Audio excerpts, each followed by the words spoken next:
Avez-vous déjà prêté attention à l'importance de l'équilibre dans notre quotidien? Entre le bruit et le silence, par exemple, le travail et les vacances. Dans notre corps aussi, cet équilibre est omniprésent. Chaque élément, chaque molécule joue un rôle précis à la bonne mesure. Prenez le cholestérol, par exemple.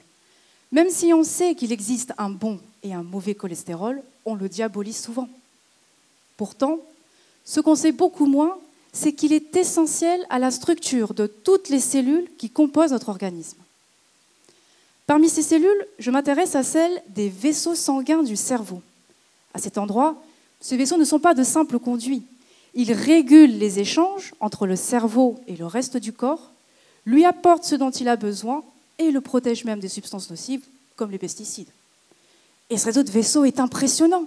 Dans un cerveau adulte, il s'étend sur près de 600 km. Ce réseau forme ainsi une sorte de barrière essentielle à l'intégrité cérébrale qu'on appelle la barrière hémato-encéphalique. Mais parfois, cet équilibre est perturbé, notamment lorsque notre corps réagit à une infection ou à un stress. Il déclenche alors une réponse appelée inflammation. Rassurez-vous, c'est une réaction normale et habituellement protectrice, mais elle peut, si elle devient trop intense ou prolongée, déséquilibrer l'organisme et fragiliser des structures clés comme notre barrière cérébrale. Dans ma thèse, j'étudie l'impact de cette inflammation sur les niveaux de cholestérol au sein de cette barrière. Pour cela, je recrée en laboratoire une version miniature de celle-ci en cultivant des cellules humaines dans des boîtes.